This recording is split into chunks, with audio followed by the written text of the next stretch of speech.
नमस्कार दोस्तों, informal education में आपको स्वागत है। दोस्तों आज हम जानने के लिए कोशिश करेंगे western schools of philosophy and उसमें फिर एक जानने के लिए कोशिश करेंगे वो है रियलिज्म।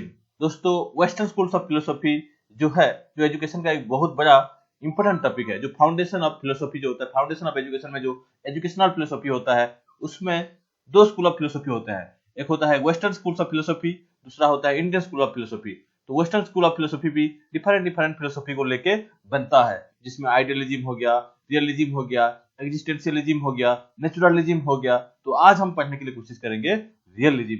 और इंडियन फिलोसफी में भी बहुत सारा कंसेप्ट है। तो दोस्तों चलते हैं, शुरुआत करते हैं। क्या है रियलिज्म? रियलिज्म को अगर देखें तो ये एक ओल्डेस्ट फिलोसफीज है। जितने भी स्कूल ऑफ फिलोसफीज हैं, जितने भी मतलब वेस्टर्न स्कूल्स ऑफ फिलोसफी हैं, उसमें से एक ओल्डेस्ट स्कूल ऑफ फिलोसफी है। अगर देखें तो अगर ट्रेस बैक करें तो एंशिएंट ग्रीस के समय से ये मतलब उसका कल्चर डेवलप हुआ है। अगर बात करें कौन इसका मोस्ट इंपोर्टेंट एक्सपोनेंट है तो वो है अपना है अरिस्टोटल।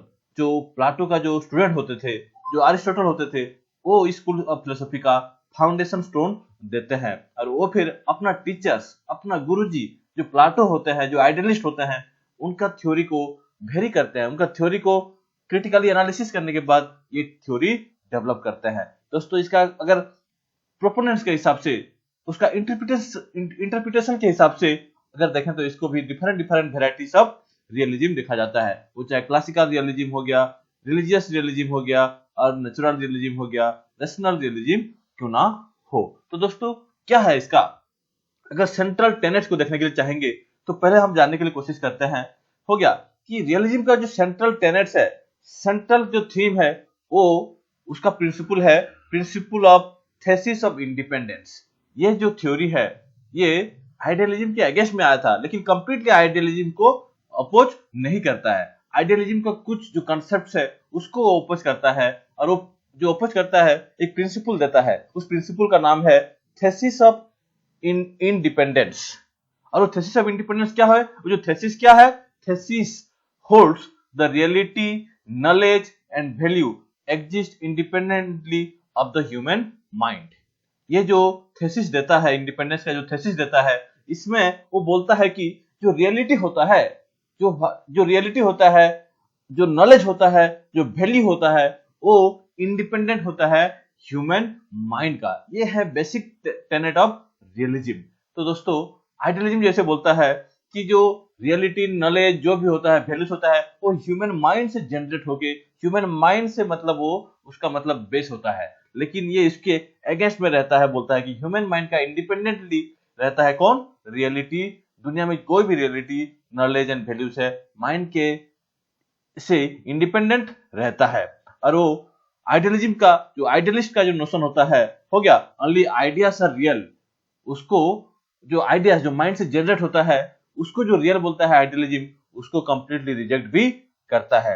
और रियलिस्ट एसेस करता है कि जो एक्चुअल स्टिक्स है, स्टोन्स है, ट्रीज है, हो गया, जो यूनिवर्स में जितना भी सारा चीज एग्जिस्ट करते हैं, हो गया, वो ह्यूमन माइंड परसीव करता है, तब जाके उसका एग्जिस्टेंस को हमको समझ में आता है। अगर हम एक पत्थर रखा गया है, उस पत्थर को अगर हम लोग परसीव नहीं करेंगे कि ये क्या है, तो हम लोग नहीं जान पाएंगे कि उसका रियलिटी क्या है। तो ऑफ कोर्स मेटेरियल वर्ल्ड है, उसको हम लोग सेंस करते हैं, उसको टच करते हैं, फील करते हैं, हो गया, तब जाके हम लोग उसको हम बोलते हैं कि ये एक पर्टिकुलर फॉर्म में होता है, हो गया, उसका एक पर्टिकुलर शेप साइज है, उसके बाद उसको हम लोग एक नया रियलिटी देते हैं। तो दोस्तों बोलता है कि ये जो रियलिस्ट है, matter is real to realist. जो माइंड के बाहर से जो भी दुनिया है उसको रियलिटी मानता है रियलिस्ट, लेकिन इसका मतलब नहीं है कि all realist are rampant materialist. No doubt realism हमेशा सपोर्ट करता है reality of outside the mind. जो ह्यूमन माइंड हो गया कि किसी का भी माइंड हो गया, माइंड के बाहर से जो भी मतलब रियलिटी है उसको बिलीव करता है, लेकिन इसका मतलब नहीं है कि हमेशा वो मेटेरियलिस्टिक होते हैं और मेटेरियलिस्टिक को सपोर्ट करते हैं, ऐसा नहीं है, हो गया। दूसरा बात ये बोलता है कि हो गया, there can be many kinds of what we call matter. हो गया, वेराइटीज ऑफ मैटर्स हो सकते हैं। सम रियलिस्ट बिलीव करते हैं मैटर्स में और उसके फॉर्म में। जो अरिस्टोटल, जो एक्सपोनेंट ऑफ रियलिज्म है वो बिलीव करते हैं दोनों में, मैटर में भी और उसका पार्टिकुलर शेप में भी बिलीव करता है। सपोज स्टोन, एक स्टोन है वो पार्टिकुलर शेप में है तो उसको हम स्टोन बोल रहे हैं। जब उस स्टोन को अगर हम एक पार्टिकुलर शेप दे रहे हैं तो एक मूर्ति हो जा रही है, एक आइडल हो जा रही है। तो वो हम को भी बिलीव करता है कि reality of that stone has become change and that has become idol. तो समझ में आ रहा है? तो कोई भी अगर रियलिटी है तो उसको फॉर्म के हिसाब से भी हम समझ सकते हैं, मैटर के हिसाब से समझेंगे उसके साथ साथ फॉर्म के हिसाब से भी समझ सकते हैं। तो रियलिस्ट पॉइंट्स के हिसाब से matter as an example of independent reality. प्रत्येक मटेरियल्स जो होते हैं, जितने भी मटेरियल वर्ल्ड में जितने मैटर्स होते हैं, वो चाहे पेड़ हो गया, वो चाहे पत्थर हो गया, वो चाहे कुछ भी मतलब हो गया, वो सब एक एग्जांपल होता है, हो गया एग्जांपल ऑफ इंडिपेंडेंट रियलिटी, जो माइंड से बाहर है। हो गया, जो आइडियलिस्ट बोलते थे ना कि माइंड में जो आइडिया जनरेट होता है वही ही रियलिटी होता है, उसको सपोर्ट नहीं करता है कौन? ये अपना रियलिस्ट।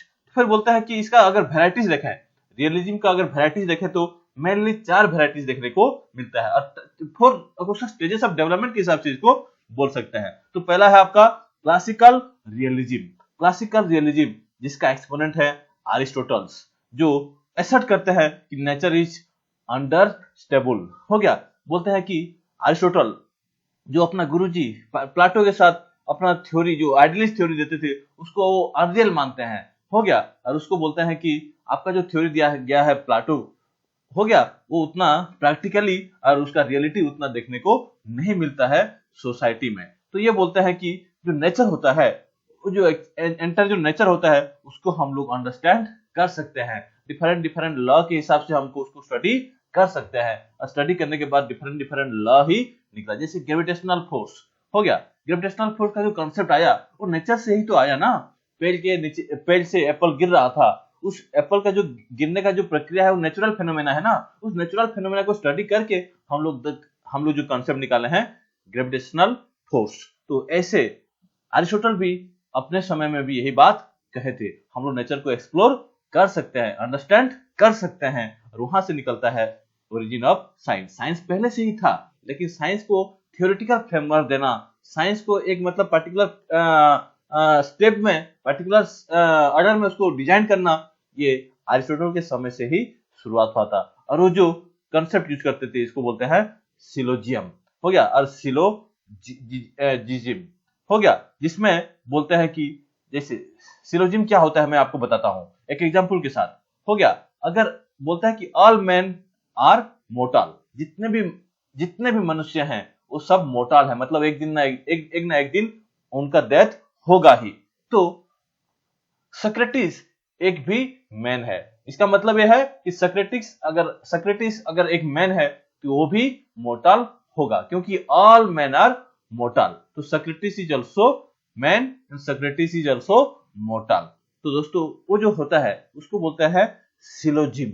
हो गया, तो जिसमें वो डिराइव करते थे रियलिटी, हो गया, ट्रूथ को डिराइव करते थे। ये क्लासिकल रियलिज्म, उसका फाउंडर कौन है? अरिस्टोटल। कुछ समय के बाद हो गया रिलीजियस रियलिटी को लेके आते हैं थॉमस एक्विनास। थॉमस एक्चुअल नाम है, एक्विनास उसका मतलब जगह का नाम है, उसकी टाइटल बन गया, उसका सरनेम एक्चुअल में एक्विनास नहीं था। वो बोलता है, हो गया, believe in existence of God. देखो, believe in existence of God idealist भी बिलीव करते हैं, हो गया, लेकिन रियलिस्ट भी कुछ बिलीव करते हैं, जिसमें है रिलीजियस आइडियलिज्म। हो गया, उसको सपोर्ट भी किया है जो मतलब फर्दर जो रियलिस्ट आते हैं, जैसे कि अपना जॉन लॉक भी सपोर्ट करते हैं कि एग्जिस्टेंस ऑफ गॉड। और एग्जिस्टेंस ऑफ गॉड को कैसे प्रूव किया जाता है, उसको भी प्रूव किया जाता है। हो गया, तो ऐसे करके वो गॉड को बिलीव करते हैं, तो वो भी रियली है। हो गया, कैसे होगा उस मैं बाद में बता रहा हूं, लेकिन गॉड का भी एग्जिस्टेंस है तो वो भी रियलिटी है। हो गया, क्योंकि उसको हम लोग फील कर सकते हैं, उसके बारे में रिफ्लेक्ट कर सकते हैं, वगैरह एंड वगैरह। तो नेक्स्ट आपका मॉडर्न रियलिज्म। मॉडर्न रियलिज्म जो है इसका कंसेप्ट को, हो गया, Francis Bacon and John Locke, इसको ये दोनों पॉपुलराइज किए थे। जो फ्रांसिस बेकन जो इंडक्टिव मेथड को एसेप्ट किया था अपने थ्योरेटिकल डेवलपमेंट में, एंड जॉन लॉक जो तबुला रसा, आगे हम उसको देखेंगे, तबुला रसा, जो प्रत्येक चिल्ड्रन का जो माइंड होता है ना, जो भी चाइल्ड पैदा होते हैं, हो गया, उनका जो माइंड होता है वो एक मतलब ब्लैंक स्लेट मतलब कोई भी स्लेट जिसमें कुछ लिखा नहीं हुआ है उसको बोलते हैं हम लोग ब्लैंक स्लेट। तो ऐसे छोटे बच्चे जो होते हैं जो पैदा होते हैं हो गया उसके बाद जो पैदा होते हैं उनका माइंड एक ब्लैंक स्लेट जैसे होता है, कुछ लिखा नहीं जाता है। धीरे धीरे वो लोग जैसे पैदा होते हैं उसके बाद वो लोग एनवायरमेंट के साथ मिलते हैं, उसके बाद नया नया चीज उनको पता चलता है और उनका स्लेट में लिखना आरंभ हो जाता है और लिखना जैसे लिखते लिखते जाते हैं स्लेट भरते भरते जाता है। हो गया, तो ये बोलता है जॉन लॉक। हो गया तबुला रसा। फ्रांसिस बेकन जो है इंडक्टिव मेथड को असर्ट किया था। नेक्स्ट है आपका कंटेम्पररी रियलिज्म, जो जिसका अगर देखेंगे एक्सपोनेंट्स तो है अल्फ्रेड नॉर्थ व्हाइट हेड, जो idea should be learn in a practical and useful context. Practical and useful context में हम कुछ आइडियाज को लर्न कर सकते हैं, उसको ये कंसेप्ट ये अल्फ्रेड पॉपुलर किए थे। और उसके बाद लास्ट में है रसेल, बर्ट्रैंड रसेल, वो भी मतलब रियलिस्ट हैं। तो ये है आपका डेवलपमेंट के हिसाब से समय के हिसाब से रियलिज्म को चार भाग कर सकते हैं: classical realism, religious realism, modern realism and contemporary realism. तो दोस्तों ये रियलिज्म क्या कहता है, नॉलेज कैसे एक्वायर होता है। हो गया, रियलिज्म यही कहता है human acquire knowledge by inculcating knowledge to the minds, because in realism it believes that human beings have no inborn or innate ideas in their mind at birth। Realism क्या believe करता है, जब भी बच्चा पैदा होते हैं उनके दिमाग में कोई आइडियाज, कोई इनेट आइडियाज, कोई मतलब बार्थ से ही कोई मतलब माइंड में कुछ नहीं रहता है। तो ह्यूमन क्या करता है, नॉलेज को जो हम बोलते हैं कि इसका नॉलेज उतना है, वो इनबर्न नहीं होता है, वो एक्वायर ही करता है, इनकलकेट करता है नॉलेज टू इट्स और हिज और हर माइंड। उसके लिए बोला गया है when it first exists it is blank slate। जब माइंड जब पहले एग्जिस्ट होता है ना, वो एक ब्लैंक स्लेट और तबुला रसा होता है, जिसको जॉन लॉक बोले हैं। an empty surface on which experience will then subsequently write। धीरे धीरे जब माइंड आती है उस माइंड में लिखना शुरू हो जाती है और हमारा एक्सपीरियंस बढ़ते जाता है और हमारा नॉलेज भी बढ़ते जाता है। हो गया, जितने भी all contents of consciousness, that is everything that ever get into the mind comes into it from one source only। जितने भी हमारे माइंड को आया है, जितने भी हम लोग जानते हैं बोलते हैं, हमारे माइंड में जो भी चीज लिखा गया है, हो गया, वो सब किस में आता है, एक सोर्स में आता है। एक सोर्स है, वो है आपका experience. Experience is the only source of input into the human mind. तो ह्यूमन माइंड को देखो, ह्यूमन माइंड में जो भी सारी चीजें हैं, हमारे दिमाग में जितने भी सारी चीजें हैं, वो किसके थ्रू आया है, एक्सपीरियंस के तहत आया है। हो गया, और एक्सपीरियंस के तहत हम लोग मतलब अपना माइंड को, हमारे माइंड में जो कंस्ट्रक्ट होता है, हमारे माइंड में जो नॉलेज डेवलप होता है, वो धीरे धीरे बढ़ते जाता है। स्लेट जो बोल रहे हैं हम लोग माइंड को, वो धीरे धीरे लिखना शुरू हो जाता है। समझ में आ गया है? तो देखो बात को ठीक से समझिए। तो ये एक्सपीरियंस कैसे होता है, एक्सपीरियंस होता है दो प्रोसेस से हम लोग एक्वायर करते हैं नॉलेज को। एक है सेंसेशन, दूसरा है आपका perception. Sensation is simply the raw data that your senses bring into your brain। Sensation मतलब होता है जो सेंस ऑर्गन्स होते हैं। हो गया, वो जो 5-6 सेंस ऑर्गन्स जो होते हैं, वो लोग सिंपली रॉ डाटा को जो एनवायरनमेंट से, जो सोसाइटी जो है, उस सोसाइटी से रॉ डाटा को इनपुट करते हैं और लेके आते हैं ब्रेन के पास। उसका काम होता है सेंसेशन। उसके बाद दूसरा काम होता है perception, which includes the judgment and interpretations that you add to the sensation so that it end up having some meaning for you। तो जो भी मतलब, मैं आपको एक एग्जांपल देके समझाता हूं। कोई भी पेड़ है, हो गया, कोई भी अगर पेड़ है तो पहले हम लोग कौन सा सेंस ऑर्गन यूज करेंगे, पहले यूज करेंगे हम लोग आई। अगर आई है तो हम लोग आई को यूज कर सकते हैं और बोलते हैं कि हाँ दिस इज वन ट्री। हो गया, ट्री है मतलब एक मतलब ट्रंक होगा, ब्रांचेस होंगे, लीव्स होंगे, फ्लावर्स होंगे, सब। अगर हम लोग लीव्स, फ्लावर सबको एक जगह में इकट्ठा कर देंगे, ट्रंक अगर एक पर्टिकुलर शेप नहीं देंगे तो हम उसको ट्री नहीं बोल सकते हैं। उसको हम बोल सकते हैं कि ये डिफरेंट पार्ट्स ऑफ ट्रीज बोल सकते हैं। लेकिन एक ट्री किसको बोल सकते हैं, जिसमें वो स्टैंडिंग होगा, स्टैंडिंग होने के बाद उसका ट्रंक होगा, ट्रंक में उसका डिफरेंट ब्रांचेस होंगे, ब्रांचेस होने के बाद लीव होगा, फ्लावर्स होंगे, फ्रूट्स होंगे, बहुत सारे चीज हो सकते हैं। हो गया, तब जाके हम बोल सकते हैं कि ये एक ट्री है। लेकिन एक ट्रंक को हम लोग ट्री नहीं कर सकते, नहीं बोल सकते, वो पार्ट जरूर हो सकता है। तो जो आंख आंख आंख में जो देखे, हो गया, टच जो करके भी हम जान सकते हैं कि ये पत्ता है, ये फ्लावर है, ये फ्रूट्स है, हो गया। और उसके बाद टेस्ट भी कर सकते हैं, हो गया। डिफरेंट डिफरेंट सेंस ऑर्गन्स को यूज करके हम लोग क्या कर सकते हैं, सेंस कर सकते हैं। सेंस करने के बाद हम लोग बोल सकते हैं कि ये सब एक साथ एक जुड़े, ट्रंक मतलब फ्लावर्स, ब्रांचेस सब एक दूसरे के साथ जुड़े हुए हैं, उसको मीनिंगफुली अंडरस्टैंड करते हैं, जजमेंट देते हैं, इंटरप्रेट करते हैं, तब जाके वो ट्री बनता है। तो समझ में आ गया। तो सेंसेशन हमारा माइंड को जो इंफॉर्मेशन देता है थ्रू सेंस ऑर्गन्स। और दूसरा बात है आपका परसेप्शन, जो मतलब आपको जजमेंट करता है उस थिंग के ऊपर, उस थिंग को इंटरप्रेट करता है और एक नया मीनिंग देता है, उसको हम लोग बोल सकते हैं परसेप्शन। तो ये दोनों सेंसेशन और परसेप्शन के थ्रू भी हम लोग नॉलेज को एक्वायर करते हैं। कहां से? सिर्फ एक्सपीरियंस को एक्वायर करते हैं, कहां से? एनवायरमेंट से, सोसाइटी से, हो गया। और उसके बाद हम लोग अपना नॉलेज को कंस्ट्रक्ट कर सकते हैं, बोलते हैं, हो गया।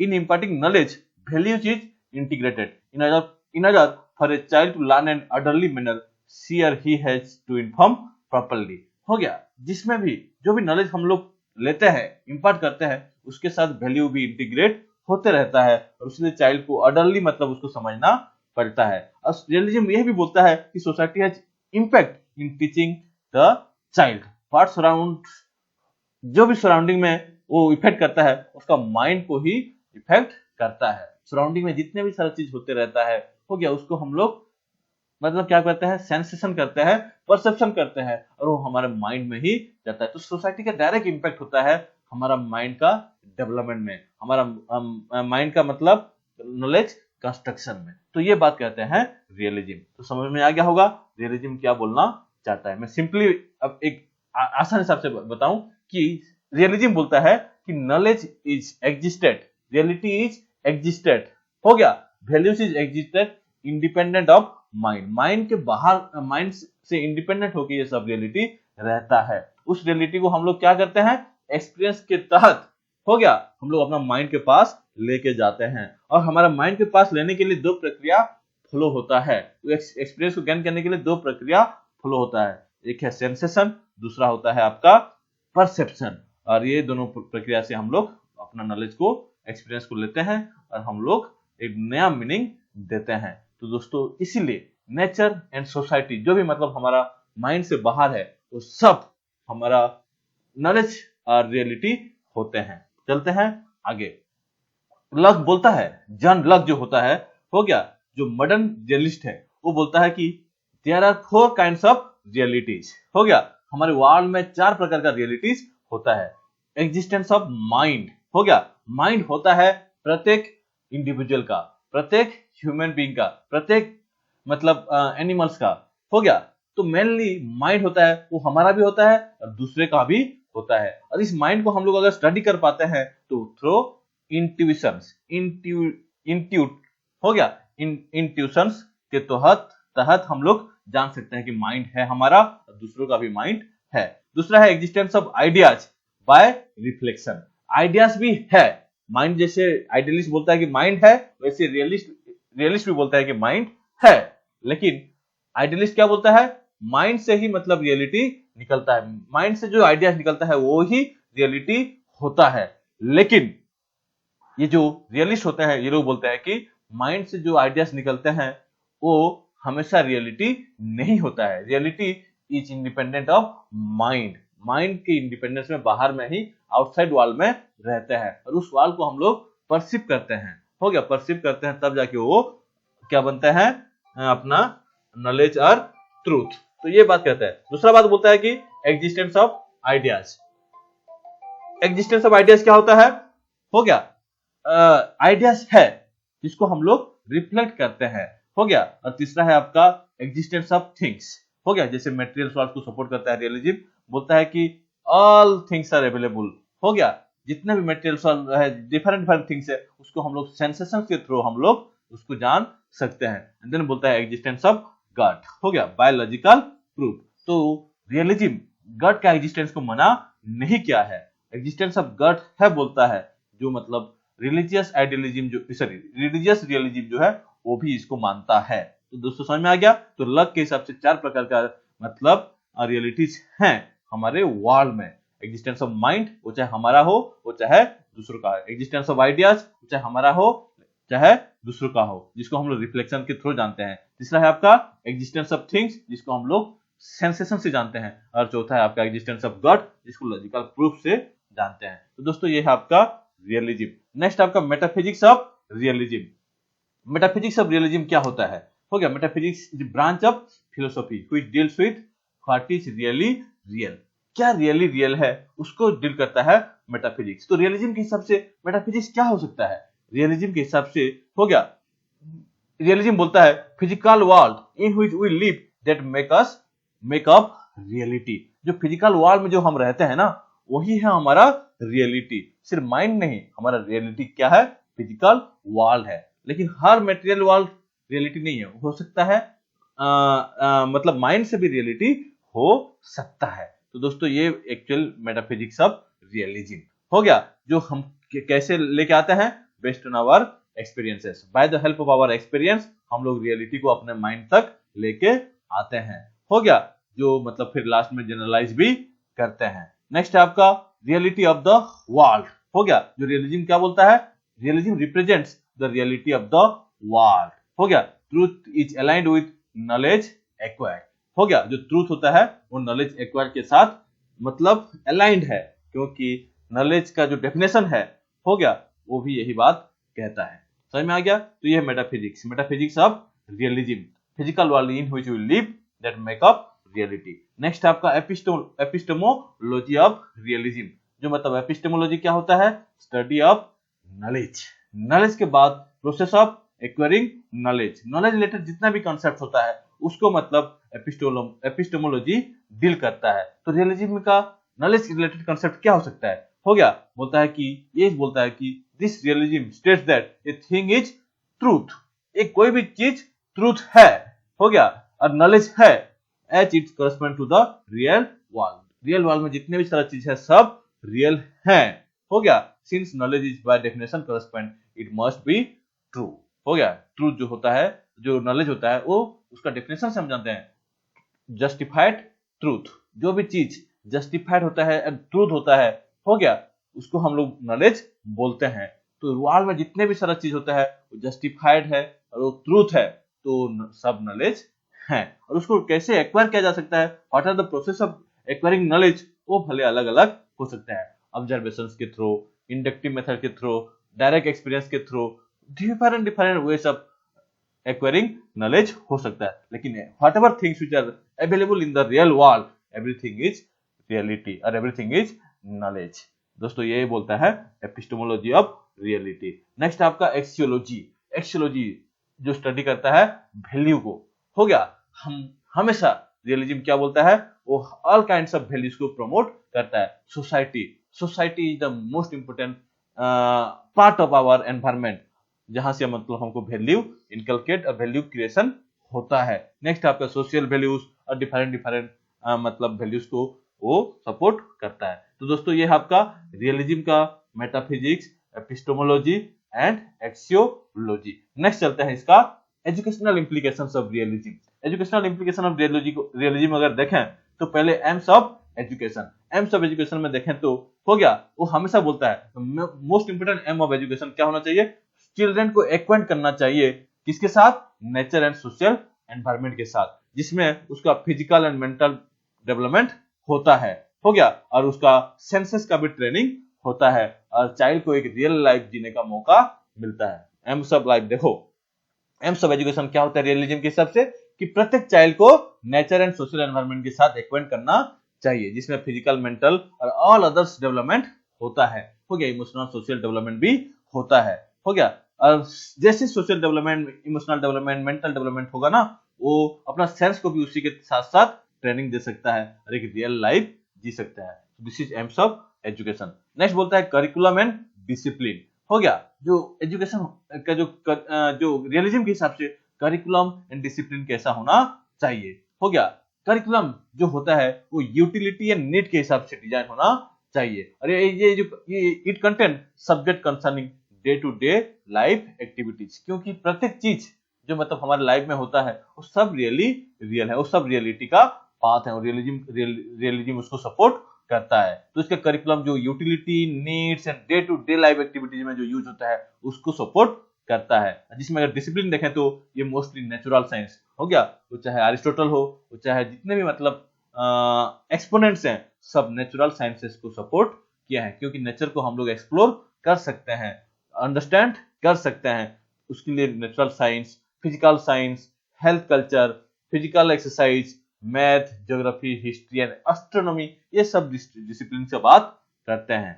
ये है आपका रियलिज्म का करिकुलम एंड डिसिप्लिन। नेक्स्ट है मेथड ऑफ टीचिंग्स। अगर बात करें तो मेथड ऑफ टीचिंग तो मोस्टली 5-6 प्रकार का मेथड ऑफ टीचिंग होता है। पहला है ऑब्जर्वेशन, हो गया, रियलिटी को अगर ऑब्जर्व करना है तो आपको सेंस का यूज करना पड़ेगा, क्योंकि entire globe is there, entire world is there, material world हो चाहे कोई भी वर्ल्ड हो, सबको ऑब्जर्व करो।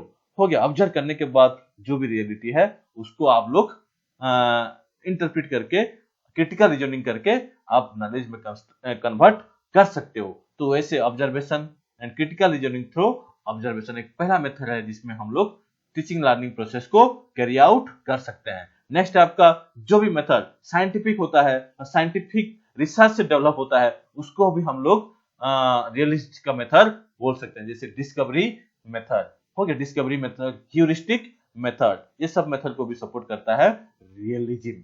हो गया, जो साइंटिफिक होता है मतलब एविडेंस चाहता है, स्टेप बाय स्टेप चाहता है, हो गया, एक पर्टिकुलर प्रोसेस को फॉलो करता है। नेक्स्ट आपका सिंपल टू, जो मेथड सिंपल टू कॉम्प्लेक्स को जाता है, कंक्रीट से एब्स्ट्रैक्ट को स्टडी करता है, वो भी मतलब इसका एक पार्ट है। नेक्स्ट आपका डायरेक्ट एंड इनडायरेक्ट एक्सरसाइजेस और एक्सपीरियंसेस, जो हम लोग फील्ड ट्रिप जाते हैं, स्टडी टूर जाते हैं, हो गया, फिल्म, सेमिनार, लेक्चर्स जो भी होता है, वो जितने भी सारा चीज होता है वो डायरेक्टली और इनडायरेक्ट एक्सपीरियंस को देता है। और डायरेक्टली और इनडायरेक्टली एक्सपीरियंस जो देने वाला चीज होता है वो सब मतलब सपोर्ट करता है, वो सब मेथड को सपोर्ट करता है अपना रियलिज्म। तो ऑब्जर्वेशन हो गया, field trips, lectures, film, TV, audio, video, हर एक मेथड्स जो होते हैं वो सब मेथड्स ऑफ टीचिंग होता है रियलिज्म में। नेक्स्ट आपका role of teachers and students, जो टीचर्स का रोल और स्टूडेंट्स का रोल क्या होना चाहिए इसको हम जानना चाहेंगे यहाँ। Teachers bring students in touch with external reality, जो टीचर्स होता है, हो गया, एक्सटर्नल का रियलिटी के साथ स्टूडेंट्स को लिंक करवाता है। जैसे तारे जमीन पर में जो टीचर्स होता है, जो आमिर खान होता है, सब स्टूडेंट्स को बाहर लेके जाता है, हो गया, नेचर के साथ इंटरेक्ट करता है, हो गया, टच करवाता है, जिसमें उन लोग नया नया चीज को एक्सपोज और एक्सप्लोर करते हैं। तो ऐसे टीचर्स का काम क्या होता है रियलिटी के हिसाब से, हो गया, स्टूडेंट्स को एक्सटर्नल रियलिटी में कांटेक्ट करवाने का काम होता है। नेक्स्ट होता है साइंटिफिक नॉलेज, हो गया, उसको इजी एंड इफेक्टिव वे में स्टूडेंट्स के दिमाग में डालना चाहिए, ये टीचर्स का बड़ा रोल होता है। नेक्स्ट आपका एक teacher should be educated well, first with customs of belief and rights of people and the trends, जो मतलब सोसाइटी होता है, जो कस्टम्स होता है, ट्रेडिशंस होता है, अब डिफरेंट सोसाइटीज का, डिफरेंट पीपल्स का, डिफरेंट मतलब कम्युनिटीज का, उस सब के बारे में वेल एजुकेटेड होना चाहिए, क्योंकि उसमें भी रियलिटी अलग अलग होता है। जैसे रिलीजन का गॉड क्या है, गॉड का मतलब ये है जो ट्रूथ है वो गॉड है। कौन बोलता है? हिंदू। जो अल्लाह है वो गॉड है। कौन बोलता है? मुस्लिम। जो मतलब क्रिश्चियनिटी का भी कंसेप्ट ऐसा है, सब बोलते हैं गॉड गॉड, लेकिन उसका रियलिटी मतलब कहीं ना कहीं मतलब एस्टेब्लिश्ड है, उसको भी हमको जानना पड़ेगा। और एक टीचर होने के नाते varieties of customs, social values को जानना चाहिए, तब जाके हम लोग रियलिटी को एस्टेब्लिश कर सकते हैं। हो गया। नेक्स्ट है आपका चिल्ड्रन का इंटरेस्ट एंड नीड को भी जानना चाहिए, और उसी के हिसाब से उसको एजुकेशन इम्पार्ट करना चाहिए। वो रोल ऑफ टीचर्स होता है, क्योंकि रियलिटी स्टूडेंट को स्टूडेंट के हिसाब से भी अलग हो सकता है, उस रियलिटी को जानना पड़ेगा। और वो बोलते हैं कि teachers should teach subjects in proper order, he must be able to expose and guide the learners towards the hard realities of life.